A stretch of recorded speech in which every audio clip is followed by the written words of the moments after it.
High textbook costs, delayed access, and outdated materials are all barriers to student success. A solution is Open Educational Resources, or OER.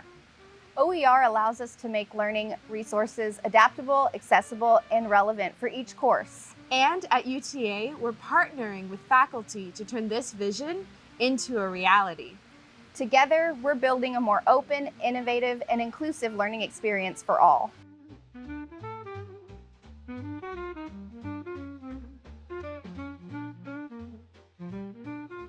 I was just about to ask Lainie, how did you first discover OER? I first discovered OER as a student, actually, in my Master's in Museum Studies. We were introduced to the concept of open culture, and it really sparked my interest in getting information to the public, which I still use in my OER work today. That's so cool that you found it as a student. I found it as a faculty member. I was an adjunct faculty member at Texas Women's University, and my students had trouble getting the books that were built into the curriculum. So I had to go out and start looking around, and that's when I discovered that there were free resources, OER, available. So I started questioning, like, why aren't we using these in our curriculum? That's what we actually talked about in our last episode, how these amazing faculty members discovered OER and started asking questions.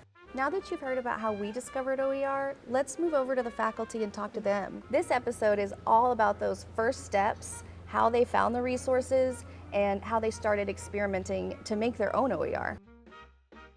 Let's dive into how these faculty members took their first steps into the world of OER. So here at UTA, repeated exposure to OER over time. Yeah, exposure, and at orientation I saw it, at workshops I saw it, and people commenting. That benefited me. If I was exposed one time, I might not have followed through. I might have been overwhelmed. But that repeated exposure over time, that was great. The repeated exposure introduced Dr. Egbert to the world of OER, fostering the slow growth of an idea until it was able to bloom into an OER project. And then there's different paths. With Dr. Wigley, she was actively searching for something that would meet all the needs for her course, and she found something wonderful in OER. I had been searching for a while for a textbook, but they're so dense and there's so much material to read in them.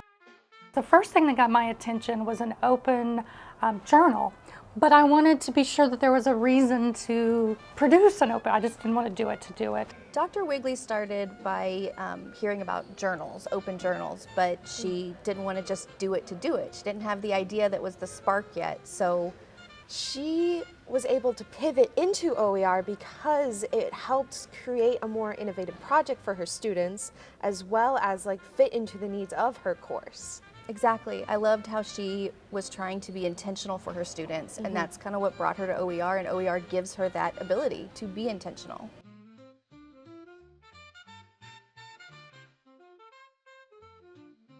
Dr. Egbert and Dr. Wigley jumped right into OER, but that's not the only entry point. Yeah, we talk with a lot of faculty who start out being skeptical about what OER is and are hesitant into reaching into that field. For sure, and that's actually what I help faculty with. Scheduling an OER consultation with me is generally the best first step here at UTA, because I set them up with a list of the repositories that they can start with, and I even do a little bit of preliminary OER research based on the classes they're teaching or just their department. Yes, it's a first step. They, as faculty members, are exceptional at evaluating the material. They just need to get started. They're actually researchers already, so this is just another way to research in their discipline for their students. Once faculty know a little bit about OER, their next question is, where do I start? Finding open resources can feel like a scavenger hunt. There is a lot out there for OER, and it can be hard. You can find a lot of things that work a little bit. You might even find something that almost fits, but what's great about OER is that they're openly licensed through Creative Commons licenses that allows us to make changes. So finding a resource that kind of fits is great because we can actually take it and make a derivative work that fits for our students. And here at the library, we actually have funding that helps support faculty in adopting, modifying, or creating their own OER.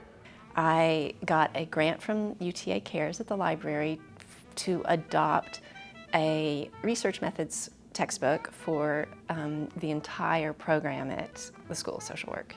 Adoptions are such a great example of a first step into OER. It's a similar process to how faculty already evaluate their course materials. Think of it as a little research trip into what you want to do for your class.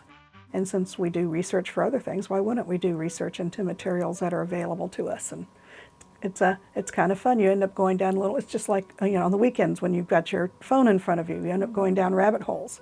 I support the faculty in their search for new teaching materials. We go through the process of finding what resources are best suited for their course. I focus a lot on OER because I know with the Creative Commons licensing, it allows for adoptions and adaptions. We look at different databases like Malo, Open Texas, OER Commons, and we really excel in helping those faculty find those materials.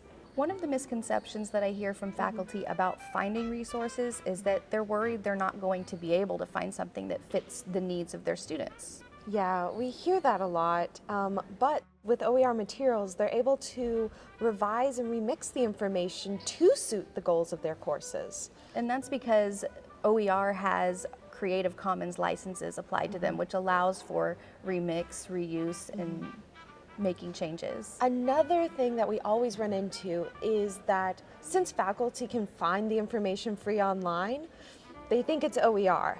It's really the use of the Creative Commons that differentiates it from zero cost, no cost resources. Right, there's plenty of free stuff online, but you can't ethically, legally change them to fit the needs. That's why it's so important to know about OER and about the Creative Commons licenses and how they play into it so that we can ethically use these resources. And I mean, if faculty have any questions, our department is happy to answer them. We are not lawyers, but we always discuss copyrights and how they're able to use those resources. I tell them, if it takes you longer than a minute to find the copyright information or the Creative Commons information, let me know and I'll go find it for them. And then we meet and talk about how all the different licenses that they've found on the different resources work together.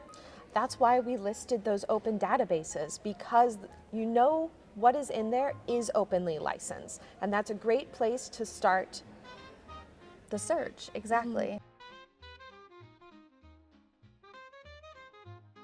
All right, so now that faculty have found some resources, the next question is, does this actually work for my class? And that's where faculty really get to start playing, mixing and matching materials, adapting content, and figuring out how to make it their own. What initially drew me to participate in my own project was kind of by chance. The biology department was looking to develop a new upper-level microbiology course, which is microbiomes, the course that is offered here. And as I was building this curriculum, there wasn't many textbooks that were available that I was in love with, and I wanted to pull from a bunch of different resources. Dr. Park's approach is what we see a lot, pulling from multiple sources instead of relying on just one perfect textbook. My first project with OER was to adopt a research methods textbook. And I took that textbook, and as soon as I saw it, I loved it, but I wanted to make it more personal for UTA. So rather than just adopting it, I actually revised it.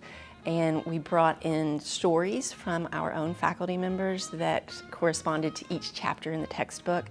So for example, if we were learning about sampling, then I had a professor who had done some recent research talk about how they sampled in their research project. And so we had spotlights in every chapter about the work that people here at UTA were doing. And then you have faculty who take it a step further, like Dr. Malden, making their OER personal to their institution and students. In the OER creation process, faculty can mix and add materials to build a resource that addresses all the needs of the course for their students in their voice, in the faculty's voice. We actually find that students do better in courses that match the faculty member that they're working with.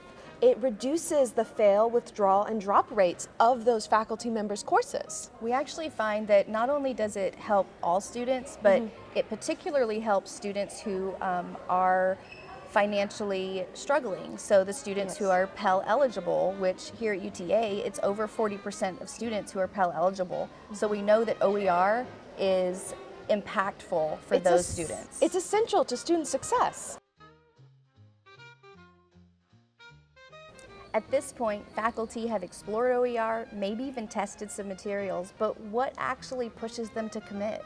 Choosing the thing that's open and available for students is not as hard as you would think unless it's something that you really, really want to use. Sometimes faculty are deterred into investigating OER as an option because they think it's difficult. After starting, most find it's much easier. Like Dr. Brewer says, it's not hard once you get started. So I was toying with that idea, asking a lot of questions, but I couldn't come up with a reason to produce a journal and how would it be sustainable. And so then I looked at other opportunities, and that's when I just really decided, okay, I've been thinking about this for a while as far as a workbook. There's one on the market, but I don't want my students to have to pay.